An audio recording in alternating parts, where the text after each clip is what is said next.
Pemirsa, menjelang Hari Raya Idul Fitri, banyak warga yang mulai sibuk mencari baju baru untuk dipakai saat Lebaran. Seperti yang terjadi di Kecamatan Sekayu, sejumlah toko pakaian sudah mulai ramai dikunjungi warga yang ingin membeli baju Lebaran.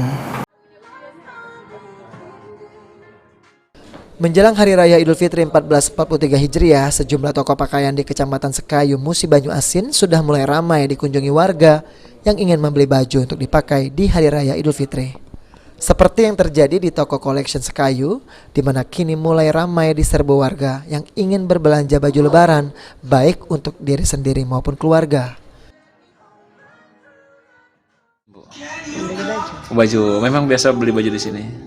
Baru ini bagus. Baru ini, kenapa pilih toko ini? Ya katanya banyak barang bagus di sini. Barang bagus ya. Untuk masalah harga gimana, Bu? Standar. Standarnya masih. Di sini bawa sama siapa aja? Sama anak sama adik. Sama anak sama adek. Tapi memang untuk baju Lebaran, Bu ya. Iya. Memang berapa banyak sih kita beli hari ini? Untuk kebutuhan ini siapa saja, Bu? Buat kebutuhan anak, siapa? buat suami, buat adik tadi. Buat adek tadi. Termasuk Ibu juga ya. Iya.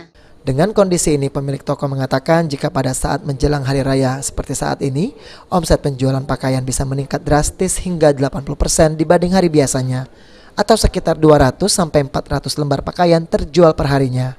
Untuk jenis pakaian yang diburu yaitu baju gamis wanita dan baju koko pria.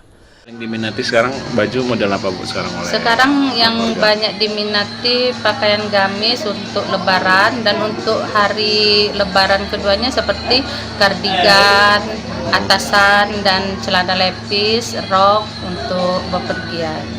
Ada peningkatan, Bu, di Lebaran kali ini penjualan? Alhamdulillah untuk penjualan dari hari-hari biasa meningkat sekitar 80%.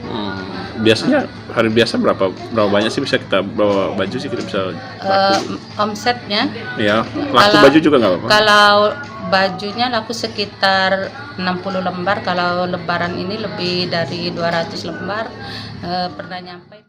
Ruzi Iskandar, PAL TV.